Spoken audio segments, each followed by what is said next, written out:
الحمد للہ وکفی وسلام علی عبادہ الذین اصطفی اما بعد اعوذ باللہ من الشیطان الرجیم بسم اللہ الرحمن الرحیم فاذکرونی اذکرکم سبحان ربک رب العزۃ عما یصفون وسلام علی المرسلین والحمد للہ رب العالمین اللہم صلی علی سیدنا محمد وعلی آل سیدنا محمد وبارک وسلم۔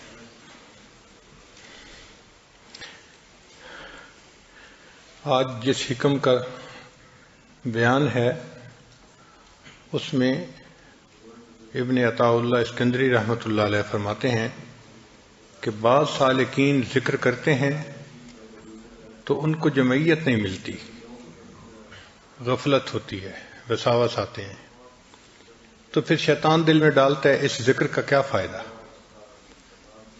تو وہ ذکر کرنا ہی چھوڑ دیتے ہیں۔ تو اس پر انہوں نے فرمایا کہ ذکر کے دوران اگر غفلت ہو جائے تو یہ کمزوری ہے، اور ذکر کرنے ہی سے غفلت کا ہو جانا یہ زیادہ برا ہے۔ ابھی تو ہم ذکر میں بیٹھے ہیں نا، جمعیت نہیں ہے، لیکن شیطان کہتا ہے ایسے ذکر کا کیا فائدہ؟ تو وہ کہتے ہیں کہ اگر ذکر ہی چھوڑ دیا تو وہ زیادہ بڑا نقصان ہے۔ ذکر میں بیٹھ گئے، حضوری نہ ہوئی، یہ کم نقصان ہے۔ تو ذکر میں حضور نہ ہونے کے سبب ذکر کو نہ چھوڑ، کیونکہ اثناء ذکر میں غفلت ہونے کی بنسبت نفس ذکر سے غفلت کا ہونا زیادہ سخت ہے، اس لیے معمولات نہیں چھوڑنے چاہیے، حضوری نصیب ہو یا نہ ہو، یکسوئی ہو یا نہ ہو۔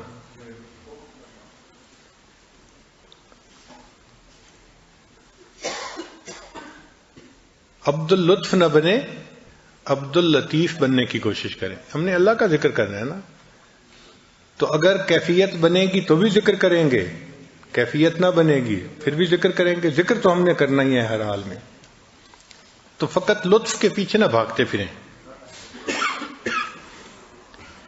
ذکر کا معنی ہے اللہ کو یاد کرنا، اور یاد کرنے کے دو طریقے ہیں۔ ایک تو یہ انسان اپنی زبان سے اللہ کو یاد کرے، یعنی اللہ کا تذکرہ کرتا رہے، اللہ کی باتیں کرتا رہے، اور ایک یہ ہے کہ اپنے دل میں اپنے محبوب کو یاد کرے۔ یہ دونوں طریقے شرعی ہیں، حدیث پاک سے اور قرآن پاک سے اس کا ثبوت ملتا ہے۔ انسان کو چاہیے کہ اپنے ذکر سے، اپنی زبان سے بھی اللہ کا ذکر کرتا رہے، حتیٰ کہ زبان اللہ کے ذکر سے تر ہو جائے، ایسی کیفیت ہو، اور اپنے دل میں بھی اللہ کو یاد کرے۔ دل کے ذکر کو ذکر خفی کہتے ہیں، اور زبان کے ذکر کو ذکر لسانی کہتے ہیں۔ مختلف سلاسل ہیں، بعض سلاسل میں ذکر لسانی ہے، چنانچہ وہ زبان سے ذکر کرتے رہتے ہیں، لا الہ الا اللہ، لا الہ الا اللہ، الا اللہ، الا اللہ، اللہ اللہ، تو اس طرح سے زبان سے ذکر کرتے ہیں۔ ہمارے سلسلہ میں چونکہ خفی ذکر ہے، اس لیے قلب کا ذکر کرتے ہیں، یعنی اپنے رب کو اپنے دل میں یاد کرتے ہیں۔ وہ جن کا عشق صادق ہے وہ کب فریاد کرتے ہیں، وہ جن کا عشق صادق ہے وہ کب فریاد کرتے ہیں، لبوں پہ مہر خاموشی دلوں میں یاد کرتے ہیں۔ تو جن کا عشق سچا ہوتا ہے ان کے زبان خاموش ہوتی ہے، مگر ان کے دل اپنے محبوب کی یاد میں لگے ہوتے ہیں۔ اس لیے یہ ذکر خفی ذکر لسانی سے 70 گنا زیادہ ثواب رکھتا ہے۔ حضرت شیخ حدیث بن زکریا رحمۃ اللہ علیہ نے لکھا ہے کہ ایک بزرگ نے کشف کی نظر سے دیکھا کہ شیطان انسان کے کمر کی طرف، پشت کی طرف اس طرح بیٹھا ہے جیسے مچھر کسی کو کاٹنے کے لیے بیٹھا ہوتا ہے، اور وہ ہر وقت انسان کے قلب کو دیکھتا رہتا ہے. اگر قلب کو ذاکر پاتا ہے تو قلب میں وساوس نہیں ڈال سکتا، اور جب دیکھتا ہے کہ قلب غافل ہے تو فوراً اس میں غفلت کا انجیکشن لگا دیتا ہے اور بندے کو وسوسے آنے شروع ہو جاتے ہیں. تو غفلت کا علاج ذکر ہے، اور غفلت سے بچنا ہمارے اوپر لازم ہے، فرض ہے. اللہ تعالیٰ ارشاد فرماتے ہیں وَلَا تَكُن مِّنَ الْغَافِلِينَ، کہ آپ غافلوں میں سے نہ ہوں. تو جب اللہ نے فرما دیا کہ غافلوں میں سے نہیں ہونا تو ہمارے اوپر لازم ہو گیا کہ ہم غفلت سے بچیں. ہمارے مشائخ نے تو اس پر اتنی محنت کی کہ انہوں نے فرمایا جو دم غافل سو دم کافر. جو لمحہ غفلت میں گزر گیا یوں سمجھو کہ وہ لمحہ کفر کی حالت میں گزر گیا. ایک لمحہ بھی اللہ سے غافل نہیں ہونا.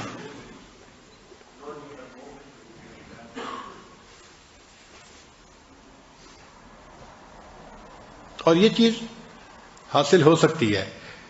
انسان اللہ کا ذکر کثرت سے کرتا رہے تو ایسا جماؤ آ جاتا ہے کہ دل ہر وقت اللہ تعالیٰ کی یاد ہی میں لگا رہتا ہے، ایک لمحہ بھی غافل نہیں ہوتا.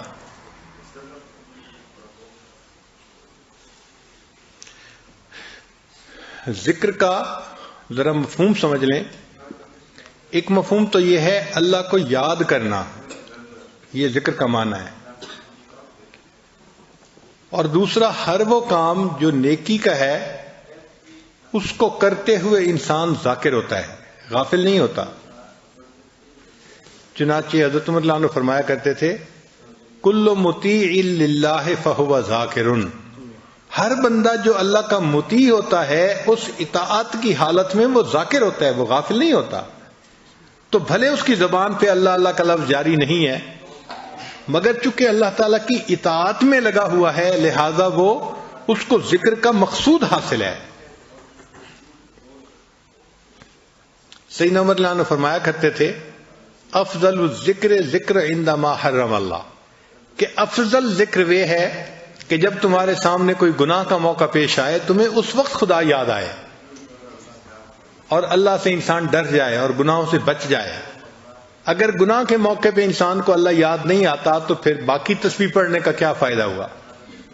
تو مقصود تو یہ ہے کہ اللہ کی یاد ایسی آ جائے دل میں کہ گناہ کا موقع آئے تو انسان کا دھیان اللہ کی طرف چلا جائے اور انسان اس گناہ سے بچ جائے.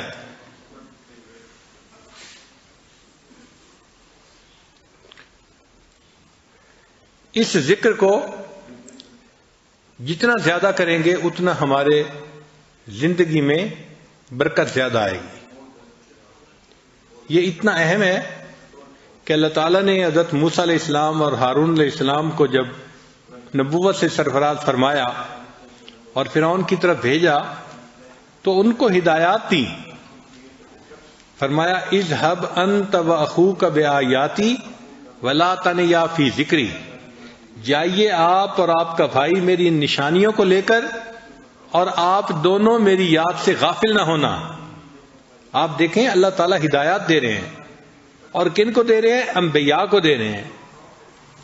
اور ان ہدایات کا تذکرہ قرآن میں اللہ فرما رہے ہیں اور ان کو کہا گیا کہ دیکھیں آپ لوگ دین کی دعوت کا کام تو کریں مگر ولا تنیا فی ذکری، آپ دونوں میرے ذکر سے غافل نہ ہونا.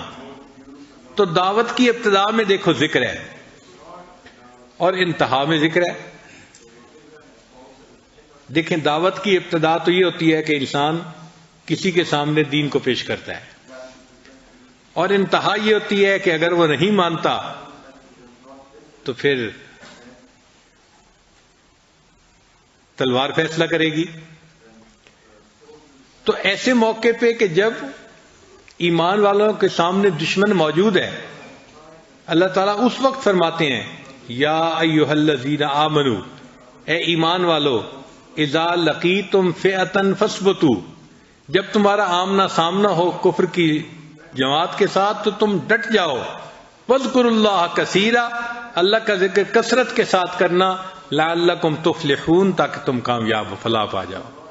تو دیکھو انتہا میں بھی ذکر کا حکم، ابتدا میں بھی ذکر کا حکم اور انتہا میں بھی ذکر کا حکم.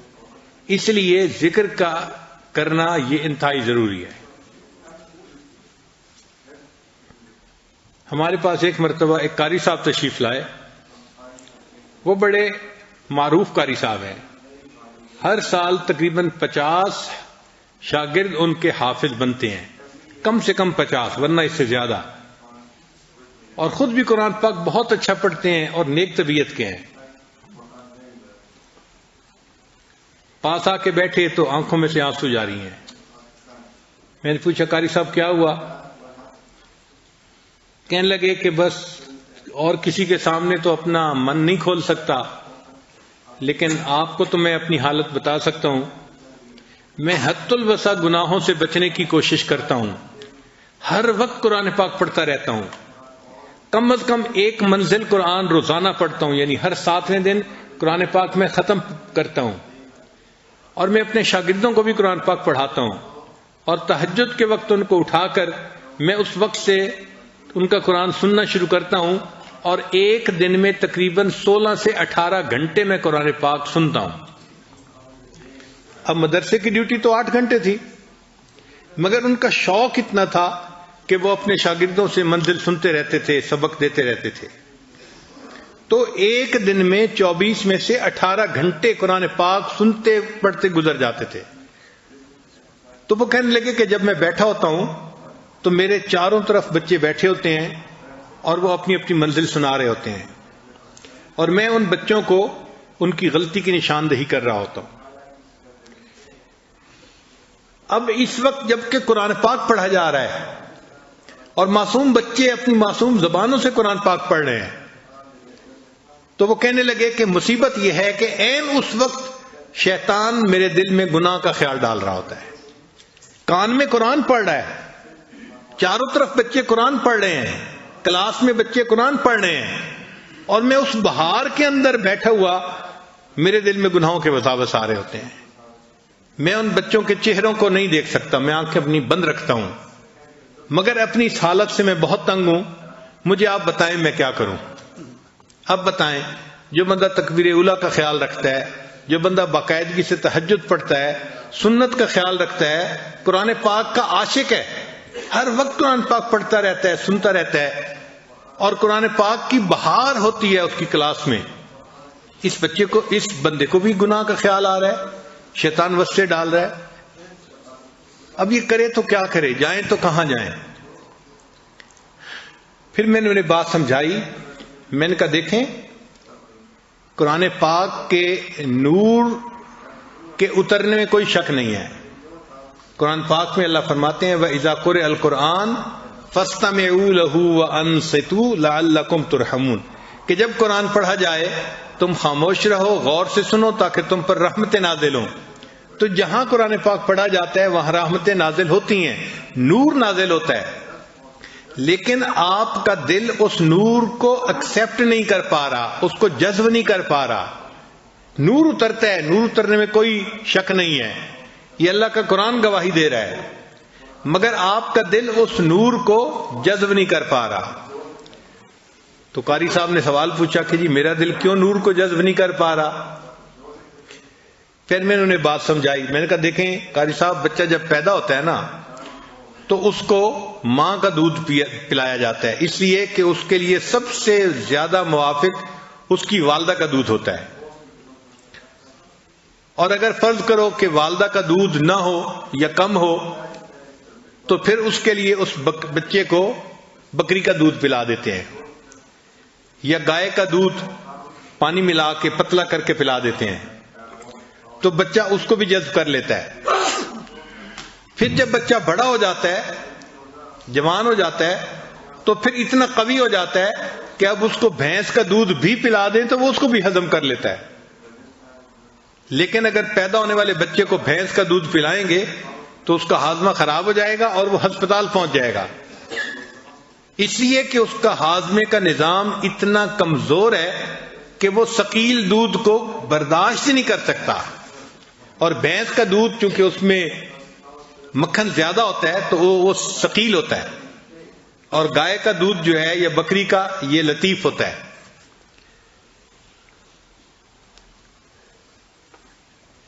میں نے پوچھا یہ بات سمجھ آ گئی؟ کہنے لگے ہاں سمجھ آ گئی. میں نے کہا اب دیکھیں کہ جو قرآن پاک کا نور ہے یہ اترتا ہے یقیناً جب قرآن پاک پڑھا جاتا ہے، مگر اس نور کے اندر ثقل ہے، بھاری ہے. انا سنلقی علیک قولا ثقیلا، یہ قول ثقیل ہے. تو ثقل کی وجہ سے ہر بندے کا دل اس نور کو جذب نہیں کر پاتا. نور اترتا ہے مگر دل میں اتنی کیپیبلٹی نہیں ہوتی کہ اس کو جذب کر لے، تو دل فائدہ نہیں اٹھاتا. ہاں دل شروع میں ذکر کے نور سے فائدہ اٹھا لیتا ہے، چونکہ ذکر کا جو نور ہے وہ لطیف ہے. چنانچہ اس کو شروع میں لطیف غذا ملتی رہے تو پھر دل قوی ہوتا رہتا ہے، حتیٰ کہ جس طرح بچہ جوان ہونے کے بعد بھینس کا دودھ پی لیتا ہے، اسی طرح یہ ذاکر جو اللہ کا ذکر کرتا رہا، کرنے کے بعد ایک ایسا وقت آتا ہے کہ قرآن پاک پڑھا جاتا ہے اور اس کا دل قرآن پاک کے نور کو بھی جذب کر لیتا ہے. پھر یہ نماز کے نور کو بھی جذب کر لیتا ہے. پھر اس کی نماز اس کو برے کاموں سے اور فوائد سے روک دیتی ہے. ورنہ عام لوگ تو نمازیں بھی پڑھ رہے ہیں، جھوٹ بھی بول رہے ہیں، نمازیں بھی پڑھ رہے ہیں، بدنظری بھی کر رہے ہیں، نمازیں بھی پڑھ رہے ہیں، غیبت بھی کر رہے ہیں، تو گناہ چھوٹتے نہیں ہیں. وجہ کیا کہ اس نماز کا نور ہمیں نہیں مل رہا. جب نور ملتا ہے تو پھر اللہ تعالی سب جو ہے گناہوں سے نجات دے دیتے ہیں. ان الصلاۃ تنہا عن الفحشاء والمنکر. تو نماز انسان کو ایسے برے کاموں سے محفوظ کر لیتی ہے. تو ذکر کی کثرت ہر بندے کو کرنی چاہیے تاکہ قلب کے اندر قوت آ جائے اور قلب اللہ کے انوارات کو جذب کرنے والا بن جائے. اللہ تعالیٰ ارشاد فرماتے ہیں فاذکرونی اذکرکم، تم میرا ذکر کرو میں تمہارا ذکر کروں گا. اس کا کیا معنی ہے؟ اس کا معنی یہ نہیں ہے کہ بندہ کہے اللہ اللہ اللہ اور اللہ فرمائے بندہ بندہ بندہ، ایسا نہیں ہے اس کا معنی. اس کا معنی کچھ اور ہے. دیکھیں، اگر آپ نے کوئی انٹرویو دینا ہے جاب کے لیے اور جس بندے کے پاس انٹرویو دینا ہے وہ آپ کے والد کا بڑا دوست ہے، تو آپ تو انٹرویو دے کے آ جائیں گے، مگر آپ کے والد اپنے دوست کو فون کر کے کہیں گے کہ جی وہ جو آپ نے فیصلہ کرنا ہے نا جاب کا، تو ذرا میرے بیٹے کا خیال رکھنا. تو وہ کہے گا جی ہاں میں یاد رکھوں گا. پھر آپ کا والد اس کو پھر زبانی پھر یاد دہانی بھی کروا دیتا ہے، وہ جی ذرا میرے بیٹے کی بات یاد رکھنا. تو افسر کہتے ہیں جی میں یاد رکھوں گا. اب یہ جو وہ کہہ رہا ہے یاد رکھوں گا، اس کا کیا معنی ہے؟ اس کا معنی یہ ہے کہ جب اس بندے کے متعلق فیصلہ کرنا ہوگا تو میں اس کے حق میں بہتر فیصلہ کروں گا. افسر کا یاد کرنا یہ ہے کہ جب میں اس کے بارے میں فیصلہ کرنے لگوں گا تو اس کے حق میں خیر کا فیصلہ کروں گا. تو یہ معنی ہے کہ ہم تو اللہ کو اللہ کے ذکر سے یاد کریں گے، اور اس کے مقابلے میں جو اللہ بندے کو یاد کرتے ہیں تو اللہ جب فیصلے فرماتے ہیں تو بندے کے لیے خیر کے فیصلے فرما دیتے ہیں. اس بندے کے لیے اللہ تعالیٰ نئے نئے اعمال کی توفیقوں کے فیصلے فرما دیتے ہیں. اس بندے کو اللہ کا یاد رکھنا اس بندے کے لیے یہ ہے. تو اس لیے جتنا ہم ذکر کریں گے اتنا اللہ تعالیٰ ہمیں نئے نئے اعمال کی توفیق عطا فرمائیں گے، ہمارے عملوں کو قبول کریں گے. ہم اللہ تعالیٰ کو یاد کریں گے آسانی کے وقت میں، اور اللہ تعالیٰ اس کے مقابلے میں مشکل کے وقت میں ہمیں یاد فرمائیں گے.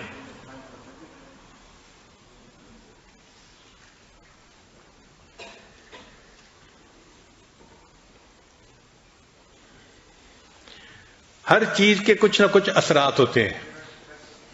اب ایک بندہ ذکر کرتا ہے تو اس کے کچھ اثرات ہونے چاہیے نا. تو آپ کو پتہ ہے کہ جو بندہ ذاکر ہوتا ہے اس کے اثرات کیا ہوتے ہیں؟ اگر آپ غور کریں گے تو شاید دل میں اس کا جواب نہیں پائیں گے. ہمارے مشائخ نے باقاعدہ اس کی تفصیل لکھی ہے. وہ فرماتے ہیں کہ جو بندہ کثرت سے ذکر کرتا ہے اس کے جسم کے اعضاء میں اس کی علامات پائی جاتی ہیں. پہلی علامت کیا ہے کہ ذکر العینین بالبکا، آنکھوں میں سے آنسو کا رواں ہو جانا، دل نرم ہو جاتا ہے. ذکر کرنے والا بندہ دعا مانگتے ہوئے روتا ہے، نماز پڑھتے ہوئے روتا ہے، تلاوت کرتے ہوئے روتا ہے، بات اللہ کی کرتے کرتے اس کی آنکھوں سے آنسو نکل آتے ہیں، دل نرم ہو جاتا ہے نا. تو ذکر العینین بالبکا، آنکھوں کا ذکر یہ ہے کہ آنکھوں سے آنسو جلدی رواں ہو جائیں. جب دل سخت ہو جاتا ہے تو جیسے سخت زمین سے پانی نہیں نکلتا، پھر انسان کی چشم سے بھی پانی نہیں نکلتا. یہ جو چشم ہے نا، چشم کہتے ہیں آنکھ کو، یہ چشم چشمہ بن جاتی ہے جب دل نرم ہوتا ہے، اور کئی دفعہ چشمہ بھی خشک ہو جاتا ہے. تو جب دل سخت ہوتا ہے تو یہ آنکھ کا چشمہ خشک ہو جاتا ہے، پھر آنکھ سے آنسو نہیں نکلتے. بہت سارے لوگ ہیں وہ کہتے ہیں جی کہ میں دوسروں کو دیکھتا ہوں سب رو رہے ہوتے ہیں، مجھے رونا نہیں آتا. بھائی آپ نے اگر اپنے دل پہ محنت کی ہوتی تو پھر آپ کو بھی رونا آ رہا ہوتا. تو آنکھوں پہ جو اثر ہوتا ہے ذکر کا وہ کیا کہ ذکر العینین بالبکا، آنکھوں میں سے آنسو روانہ ہو جاتے ہیں. وذکر الاذنین بالاصغاء، اور کانوں کا ذکر یہ ہے کہ انسان کے کان بات کو سننے کے لیے متوجہ ہوتے ہیں. یعنی ایسا بندہ دوسرے کی بات کو توجہ سے سنتا ہے اور اس پر عمل کرتا ہے. الذین یستمعون القول فیتبعون احسنا، وہ لوگ جو اچھی طرح بات کو سنتے ہیں اور اس پر اچھی طرح عمل کرتے ہیں. آج کل ہم بہت ساری باتوں کو سنتے تو ہیں لیکن اس سے فائدہ نہیں اٹھاتے. کیوں؟ ایک کان سے سنتے ہیں اور دوسرے کان سے نکال دیتے ہیں.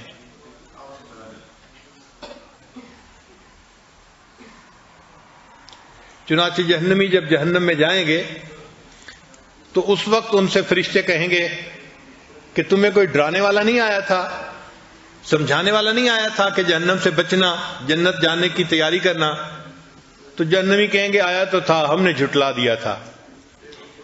اور پھر وہ کہیں گے لو کننا نسمع، اے کاش اگر ہم سنتے، اور نہ عقیلو، اور ہمارے اندر عقل کی رتی ہوتی، ما کننا فی اصحاب السعیر، ہم جہنم جانے والوں میں سے نہ بنتے. ہم تو خیر کی بات سنتے ہی نہیں تھے. تو انسان کئی مرتبہ سنتا ہے مگر ایسے ہوتا ہے جیسے نہیں سن رہا ہوتا. ہمارے حضرت مرشد عالم رحمۃ اللہ علیہ بھرے مجمع میں کئی مرتبہ جلال میں آ کے کہتے تھے وہ سن رہے ہو؟ میں کہتا ہوں تم نہیں سن رہے. پہلے فرماتے تھے وہ سن رہے ہو، پھر فرماتے تھے میں کہتا ہوں تم نہیں سن رہے. تو انسان سننے کے باوجود ایسے ہوتا ہے جیسے اس نے نہیں سنا ہوتا، اور اللہ تعالیٰ اس کو سننے کی توفیق ہی نہیں دیتے. قرآن پاک میں اللہ فرماتے ہیں وَلَوْ أَرَادَ اللَّهُ بِهِمْ خَيْرًا لَأَسْمَعَهُمْ، اگر اللہ ان میں خیر پاتے ان کو سننے کی توفیق دے دیتے، یعنی ان میں خیر ہوتی نا تو اللہ ان کو بات سنوا دیتے، یہ اس سے فائدہ اٹھا لیتے. سنتے ہی نہیں ہے. تو کانوں کا ذکر یہ ہے کہ انسان خیر کی بات کو سنے اور اس پر عمل کے لیے فوراً تیار ہو جائے.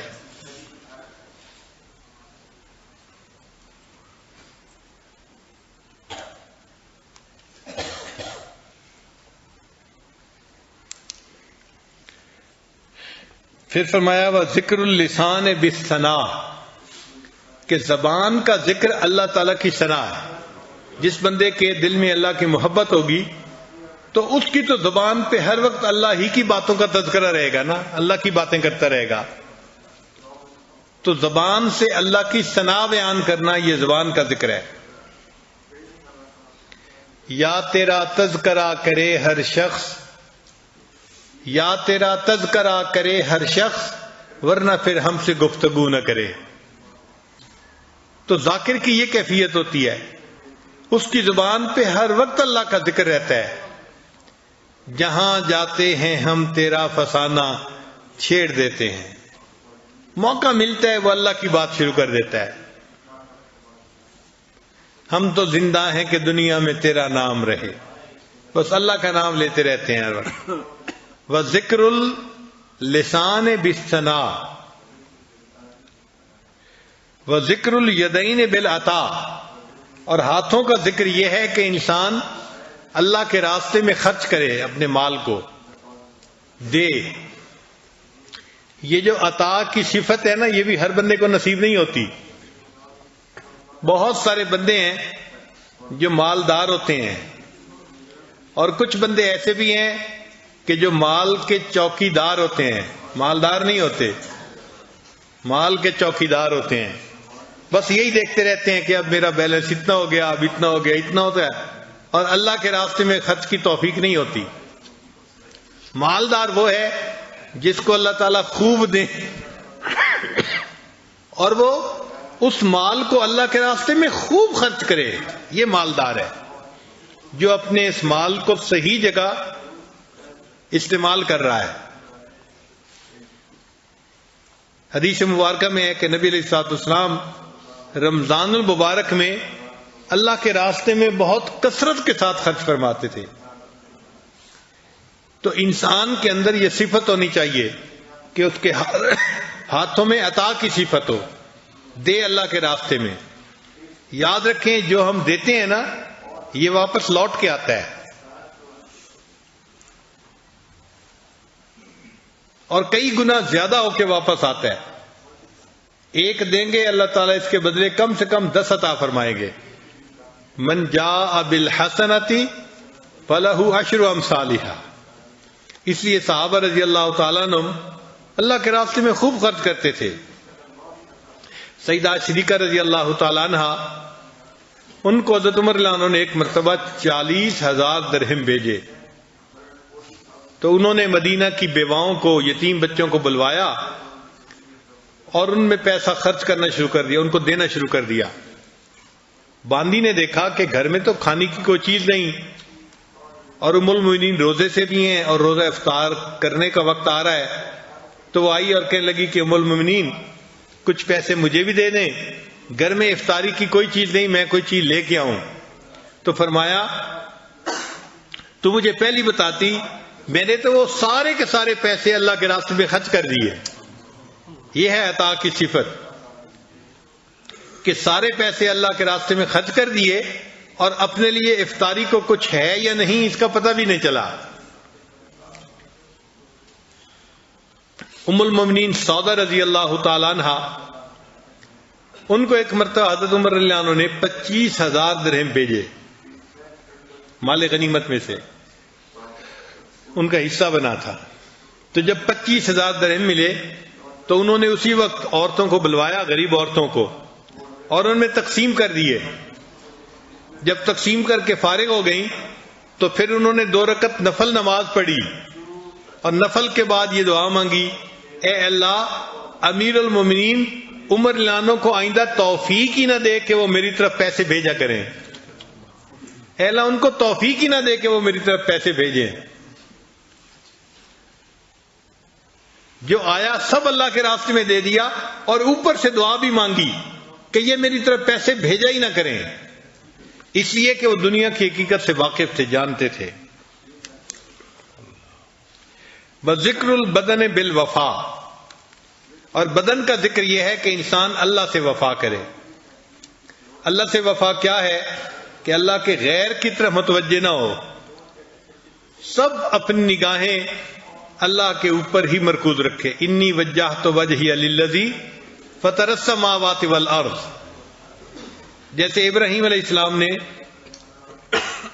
شرک خفی اور شرک جلی دونوں قسم کے شرک سے سچی توبہ کر لی تھی، اور اللہ ہی کی طرف وہ متوجہ ہو گئے تھے، اور انہوں نے یہ الفاظ کہے تھے، انی وجہت وجہی للذی فطر السماوات والارض، یہ ان کے الفاظ ہیں۔ پھر اللہ تعالیٰ ان سے اتنا خوش ہوئے کہ اللہ نے فرمایا وَإِبْرَاهِيمَ الَّذِي وَفَّى، اور میرا ابراہیم میرا بڑا وفادار نکلا، اس نے میرے ساتھ وفا کر دکھائی۔ تو ہم بھی اللہ کے وفادار بندے بنے۔ اللہ آپ کا دیا کھاتے ہیں، اور ہم آپ ہی کے بن کے زندگی گزارتے ہیں، آپ کے غیر کو آنکھ اٹھا کے دیکھنا پسند نہیں کرتے۔ ہمارا دل صرف آپ کی محبت کے لیے ہے. ہمارے دل کی محبت ہے تو فقط آپ کے لیے، اس میں ماں سوا کی محبت کا کوئی جو ہے امکان نہیں ہے. وذکر البدن بالوفا وذکر القلب بالخوف والرجاء، اور قلب کا ذکر یہ ہے کہ انسان کے دل میں اللہ سے امید بھی ہو اور اللہ کا ڈر بھی ہو. کہتے ہیں نا الایمان بین الخوف والرجاء، کہ ایمان خوف اور امید کے درمیان ہوتا ہے. کیا معنی؟ کہ جب انسان اپنے عملوں کو دیکھتا ہے تو دل پہ خوف آ جاتا ہے کہ میرا کیا بنے گا، اور جب اللہ کی رحمت پہ نظر ڈالتا ہے تو دل میں امید لگ جاتی ہے کہ اللہ مجھے معاف کر دیں گے. تو کبھی خوف کی کیفیت، کبھی امید کی کیفیت. تو مومن کے دل میں بھی یہی کیفیت رہتی ہے، کبھی خوف کی ہوتی ہے اور کبھی امید کی ہوتی ہے. یہی خوف تھا جس وجہ سے صحابہ رضی اللہ تعالیٰ عنہ رات کو رویا کرتے تھے. حضرت ابوبکر صدیق عنہ فرمایا کرتے تھے، اے کاش میں کسی مومن کے بدن کا بال ہوتا، اے کاش میں کوئی گھاس کا تنکا ہوتا، میں کسی درخت کا پتا ہوتا، میں پرندہ ہوتا. کیوں ایسا کہتے تھے؟ کہ وہ اللہ کی عظمتوں کو جانتے تھے، اور وہ جب سوچتے تھے نا کہ اللہ کے سامنے جواب دینا پڑے گا تو پھر ڈرتے تھے، اور ان کے اپنے عمل کچھ نظر ہی نہیں آتے تھے. اور جب اللہ تعالیٰ کی رحمت کی طرف دھیان جاتا تھا پھر امید ہوتی تھی ان کے دلوں میں. چنانچہ حضرت عمر رضی اللہ تعالیٰ عنہ اتنا رویا کرتے تھے کہ ان کے چہرے پر آنسوؤں کے بہنے کی وجہ سے نشان پڑ گئے تھے، سکار بن گیا تھا، نشان نظر آتے تھے. آپ نے زندگی میں کوئی ایسا بندہ دیکھا کہ جو اتنا روتا ہو کہ اس کے رخسار پر آنسو کے بہنے کی لائن بن گئی ہو، نشان پڑ گیا ہو؟ ہم نے تو زندگی میں کوئی ایسا بندہ نہیں دیکھا. کتنا روتے ہوں گے اللہ کے حضور، کثیر البکا تھے. حتیٰ کہ جب خلیفہ بنے تو پانی مانگتے تھے، اور ان کو پانی کی جگہ اگر مشروب مل جاتا تھا تو وہ مشروب کو آنسوؤں کی ملاوٹ سے پیا کرتے تھے. یعنی پیالے میں سے مشروب پینا ہوتا تھا اور آنسو بہ کے پیالے کے اندر جا رہے ہوتے تھے، آنسوؤں کی ملاوٹ سے مشروب پیتے تھے.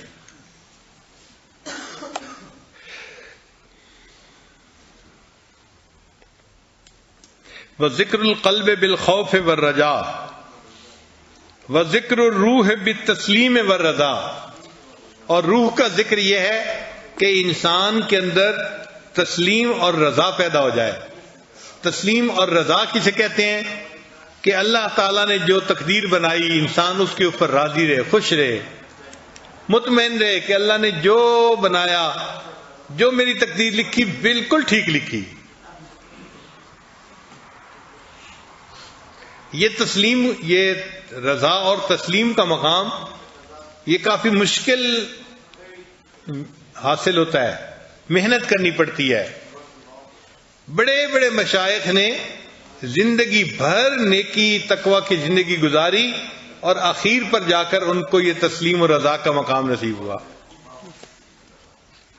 اور تسلیم و رضا یہ ہے کہ اللہ نے جو ہمارے لیے فیصلہ فرما دیا ہم راضی ہوں کہ وہ فیصلہ بالکل ٹھیک ہے. انسان اپنے اللہ سے راضی رہے. رضیت باللہ ربا وبمحمد نبیہ وبالاسلام دینا، میں اپنے اللہ سے راضی ہوں کہ وہ میرا رب ہے،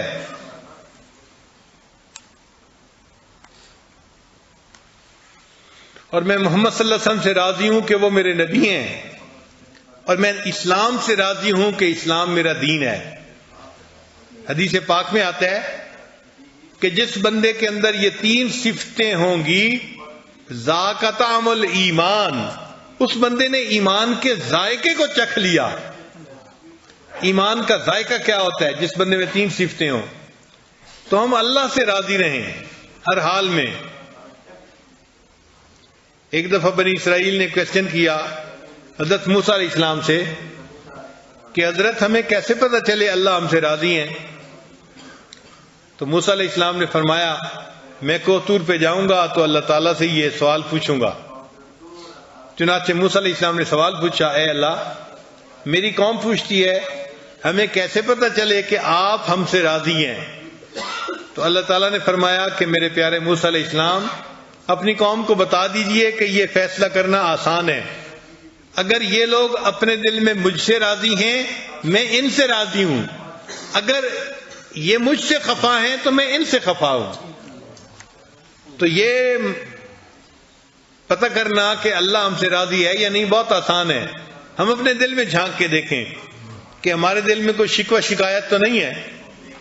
اگر ہمارے دل میں شکوے ہیں، بیٹے کو نوکری نہیں ملی، بیٹی کا رشتہ نہیں آ رہا، فلاں ڈیل پوری نہیں ہو رہی، فلاں یہ نہیں ہو رہا، فلاں وہ نہیں ہو رہا، اگر ہمارے دل میں شکوے ہیں اس کا مطلب اللہ ہم سے ناراض ہے. اور اگر ہمارا دل پرسکون ہے کہ جی اللہ نے جو کیا ہے میں اپنے اللہ سے راضی ہوں، میں اپنے اللہ سے خوش ہوں، تو اس کا مطلب یہ کہ اللہ ہم سے خوش ہیں. ہمیں اپنے اللہ سے ہر حال میں راضی رہنا سیکھنا چاہیے.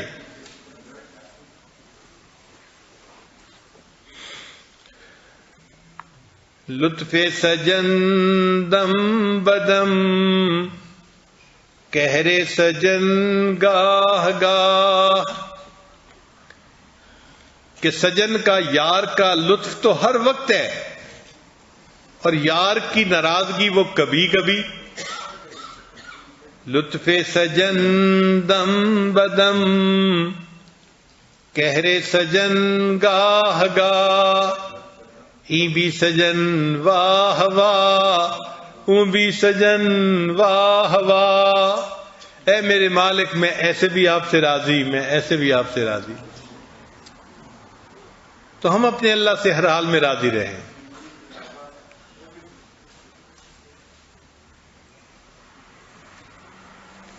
کسی شاعر نے کہا نہ تو ہجر ہے اچھا نہ وصال اچھا ہے، نہ تو ہجر ہے اچھا نہ وصال اچھا ہے، یار جس حال میں رکھے وہی حال اچھا ہے. اللہ جس حال میں بندے کو رکھے بندہ یہی سمجھے کہ میں اسی حال میں سب سے زیادہ بہتر ہوں. تو ہم اپنے اللہ سے راضی رہنا سیکھیں. تو ذکر کی یہ علامتیں ہیں، ہم اپنے اندر ان علامتوں کو ڈھونڈیں. اگر ہماری آنکھوں میں بکا ہے، اگر ہماری زبان پہ اللہ کی ثنا ہے، اگر ہمارے ہاتھوں میں عطا ہے، اگر ہمارے دل میں خوف اور رجا ہے، اگر ہمارے دماغ میں تسلیم و رضا ہے، تو یہ اس بات کی دلیل ہے کہ ہم جو ذکر کر رہے ہیں اس ذکر کے اثرات ہمارے جسم میں مرتب ہو رہے ہیں. اور اگر یہ کیفیتیں نظر نہیں آتی تو اس کا مطلب یہ کہ ہم طوطے کی رٹ میں لگے ہوئے ہیں. جیسے طوطا ٹیں ٹیں ٹیں ٹیں کرتا رہتا ہے، ہم بھی اسی طرح بس الفاظ پڑھ رہے ہیں، ان الفاظ کا قلب تک جو ہے اثر نہیں جا رہا. ایک بندے نے طوطا پالا اور اس نے اس کو اللہ کا نام سکھایا. چنانچہ وہ طوطا اللہ کا نام بولتا تھا اور اس کو دیکھنے کے لیے لوگ بڑی دور دور سے آتے تھے. اب جو مالک تھا اس کو طوطا بڑا پیارا تھا، وہ اس کا بڑا خیال رکھتا تھا. اللہ کی شان، ایک دن پنجرا کھلا رہ گیا تو قریب کوئی بلی پھر رہی تھی، اس کا داؤ لگا، اس نے آ کے طوطے کو پکڑا اور لے کے بھاگ گئی. مالک کو پتا تب چلا جب طوطے نے ٹیں ٹیں شروع کر دی. اب اس کو غم بھی تھا کہ میرا طوطا اللہ کا لفظ بولتا تھا اور لوگ سننے آتے تھے، مجھے خوشی ہوتی تھی. اب اس طوطے کو بلی لے کے چلی گئی، مگر اس کو حیرانی بھی تھی. تو وہ کسی اللہ والے کے پاس آیا اور کہنے لگا کہ حضرت مجھے حیرانی اس بات کی ہے کہ میں نے اسے اللہ اللہ سکھایا تھا، جب بلی اس کو پکڑ کے لے گئی تو اس کی زبان سے اللہ اللہ تو نہیں نکل رہا تھا، ٹیں ٹیں نکل رہی تھی. تو ان بزرگوں نے فرمایا کہ پریشان ہونے کی بات نہیں ہے، اصل میں اس کی زبان پہ اللہ اللہ تھا اور اس کے دل میں ٹیں ٹیں تھی.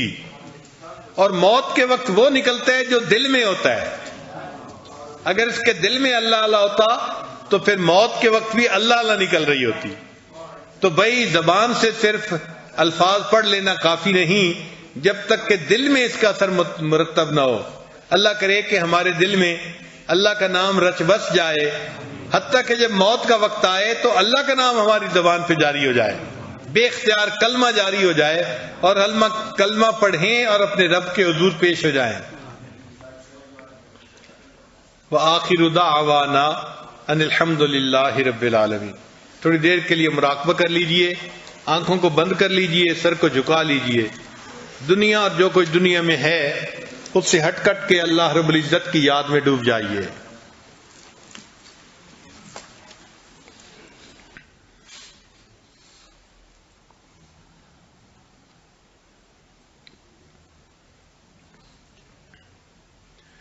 لا الہ الا اللہ محمد رسول اللہ۔ دعا کر لیجئے۔ سبحان ربی العلی الوہاب۔ اللہم صلی علی سیدنا محمد وعلی آل سیدنا محمد وبارک وسلم۔ اے کریم آقا، ہم آپ کے عاجز مسکین بندے ہیں، ہمارے گناہوں کو معاف فرما، خطاؤں سے درگزر فرما، عیبوں کی پردہ پوشی فرما، جو گناہ دن میں کیے معاف فرما، جو راتوں میں کیے معاف فرما، جو محفل میں کیے معاف فرما، جو تنہائیوں میں کیے معاف فرما، جو ارادے سے کیے وہ بھی معاف فرما، جو بن ارادے کے ہوئے وہ بھی معاف فرما۔ اے اللہ، معصیت کی ذلت سے محفوظ فرما اور ہمیں طاعات کی عزت نصیب فرما۔ آنے والے وقت کو گزرے وقت سے بہتر فرما، آنے والی زندگی کو گزری ہوئی زندگی کا کفارہ بنا۔ اے اللہ، آپ کے بندے دور دور سے دل میں نیک امیدیں لے کے یہاں آئے ہیں، اے اللہ ان کی امیدوں کو پورا فرما۔ میرے مولا، یہ اعتکاف میں بیٹھنے والے آپ کے در کی چوکھٹ کو پکڑ کے بیٹھے ہیں، اے اللہ ان پر رحم کی نظر فرما دیجئے، اے اللہ ان پر رحمت کی نظر فرما دیجئے، اے اللہ ان کو خالی نہ اٹھائیے، میرے مولا دامن بھر دیجئے، نیک مرادیں پوری کر دیجئے۔ اللہ ہم پر رحمت کی نظر فرما، ہماری ان دعاؤں کو اپنی رحمت سے قبول فرما۔ کریم آقا، جو مانگا وہ بھی عطا فرما، جو مانگنا چاہیے تھا ہم نہیں مانگ سکے ہمیں وہ بھی عطا فرما۔ رب کریم، ہمیں نیکی کی نئی نئی توفیقیں عطا فرما۔ اے اللہ، نفس و شیطان کے مکر و فریب سے محفوظ فرما۔ میرے مالک، ہمارے نفس کو نفس مطمئنہ بنا۔ اے اللہ، ہم گناہ نہیں کرنا چاہتے، ہمارا نفس امارہ ہے اور شیطان بدبخت پیچھے لگا ہوا ہے۔ اے اللہ، ہمارے نفس کو نفس مطمئنہ بنا دیجئے اور ہمیں گناہوں سے ہماری جان چھڑا دیجئے۔ اللہ ہم پر رحمت کی نظر فرما، ہماری ان دعاؤں کو اپنی رحمت سے قبول فرما۔ اے اللہ، رمضان مبارک کا آخری عشرہ ہے جو آگ سے خلاصی کا عشرہ ہے، اے اللہ ہمیں آگ سے نجات عطا فرما دیجئے۔ اللہ، ہم سے تو دھوپ کی گرمی برداشت نہیں ہوتی، اللہ تیرے جہنم کی گرمی کہاں برداشت ہوگی۔ اے اللہ، رحمت کی نظر فرما دیجئے، قیامت کے دن کی ذلت رسوائی سے محفوظ فرما لیجئے، ہماری ان دعاؤں کو اپنی رحمت سے قبول فرما لیجئے۔ ربنا تقبل منا انک انت السمیع العلیم، تب علینا انک انت التواب الرحیم۔ صلی اللہ تعالی علی حبیبہ سیدنا محمد وآلہ واصحابہ اجمعین برحمتک یا ارحم الراحمین۔